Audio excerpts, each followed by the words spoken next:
இந்த ஈவெண்ட்டை டைமிங்குள்ள கம்ப்ளீட் பண்ணிடுவேன்னு சொல்லி கொஷின் மார்க்ல ஸ்டார்ட் பண்ண மேக் ஓவர் பற்றி தான் பார்க்க போறீங்க. ஹலோ மக்களே, வணக்கம். மார்னிங் மயிலாடுதுறை ஈவெண்ட் முடிச்சுட்டு ஆஃப்டர்நூன் திருச்சியில் எப்படி ஈவெண்ட் கம்ப்ளீட் பண்ணணும் தான் பார்க்க போறீங்க. மார்னிங் மயிலாடுதுறையில் இருக்கக்கூடிய கிள்ளியனூர் அப்படிங்கிற ஒரு பிளேஸை தான் பேபி ஷவர் ஈவெண்ட் இருந்துச்சு. ஸோ டைமிங் பார்த்தீங்கன்னா 10:30 அவங்க ரெடியாக இருக்கணும்னு சொல்லியிருந்தாங்க. நான் இருக்கிற பிளேஸ்லேருந்து அவங்க பிளேஸ்க்கு ட்ராவல் டைம் பார்த்தீங்கன்னா ஒரு 30 to 35 minutes ஆச்சு. ஸோ நாங்கள் அங்கே போயிட்டு 9:30 மேக்கப் எல்லாம் கம்ப்ளீட் பண்ணிட்டு அங்கேருந்து நான் கிளம்பியாச்சு.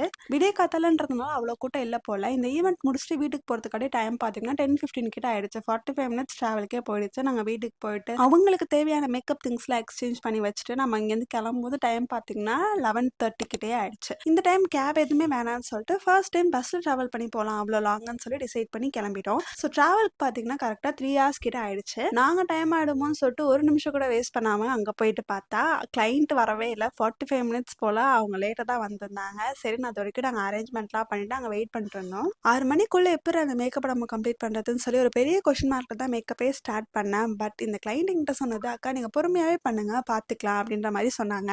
ஆனால் நம்ம மேக்கப்பை கம்ப்ளீட் பண்ண டைமிங் பார்த்தீங்கன்னா 5:45 என்டே லுக்குமே கம்ப்ளீட் பண்ணியாச்சு.